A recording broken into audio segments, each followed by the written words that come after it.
April 10. ఎవడునూ మీకు బోధింపనక్కరలేదు. యోహాను రాసిన మొదటి పత్రిక 2వ అధ్యాయం 27వ వచనం. మొదట ఈ వాక్యాన్ని చూస్తే కొంత గందరగోళంగా అనిపించవచ్చు. మనకెవరి బోధన అవసరం లేదంటే పునరుత్థానమైన ప్రభువు సంఘానికి ఎందుకు బోధకుల్నిచ్చి పరిశుద్ధులకు సేవకృత్యానికి తయారు చేయమన్నాడు? క్రీస్తునకు కలిగిన సంపూర్ణతకు సమానమైన సంపూర్ణత కలవారమగు వరకు ఆయన ఈలాగు నియమించెను. ఎఫెసీ 4:11-12 వచనాలు.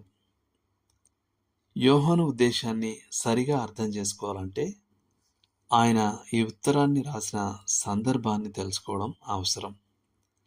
ఆ సమయంలో సంఘంలో జ్ఞానులుగా పిలువబడే తప్పుడు బోధకులు సమస్యగా మారి ఉన్నారు. వీరు తొలుత యేసుప్రభును విశ్వసించిన వారిలా మెలిగి స్థానిక సంఘాలతో సహవాసంలో ఉన్నారు. అయితే వారు క్రీస్తు యొక్క మానవ స్వరూపం మరియు దివ్య స్వరూపాన్ని తప్పుగా బోధిస్తూ తమకు కలిగిన భ్రమలను ప్రచారం చేయడానికి సంఘాన్ని విడిచి వెళ్ళిపోయారు. తాము గొప్ప జ్ఞానంతో ఉన్న వారని వారు ప్రకటించుకున్నారు. అందుకే వారికి గ్నాస్టిక్ అన్న పేరు వచ్చింది. అంటే జ్ఞానులుగా పిలువబడే తప్పుడు బోధకులు.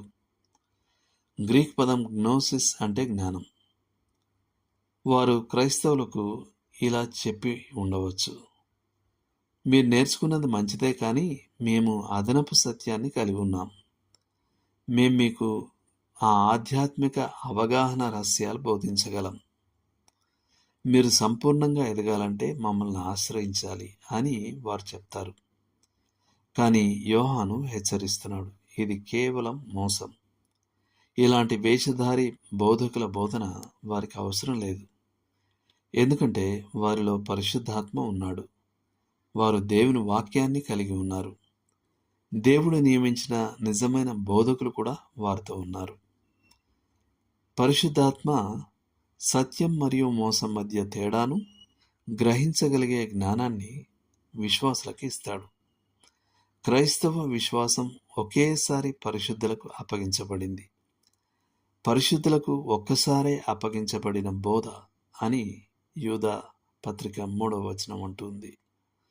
దీనికి తోడుగా మరేదైనా చెప్పే బోధన నకిలీదే. క్రైస్తవ బోధకులు అవసరమే. వారు వాక్యాన్ని వివరించడానికి, జీవితానికి వర్తింపజేయడానికి ఉపయోగపడతారు. కానీ వారెప్పుడూ వాక్యాన్ని మించిపోరు. యోహాను మాత్రం బోధకుల అవసరాన్ని తిరస్కరించేవాడు కాదు. ఎందుకంటే ఆయన స్వయంగా ఒక గొప్ప బోధకుడు. అయితే ఆయన దృఢంగా చెప్పేది ఏమిటంటే అంతిమ అధికారమైన బోధకుడు పరిశుద్ధాత్మనే. ఆయనే తన ప్రజలను పరిశుద్ధ గ్రంథం ద్వారా సమస్త సత్యంలోకి నడిపిస్తాడు. ఎటువంటి బోధనైనా బైబిలు ఆధారంగా పరీక్షించాలి.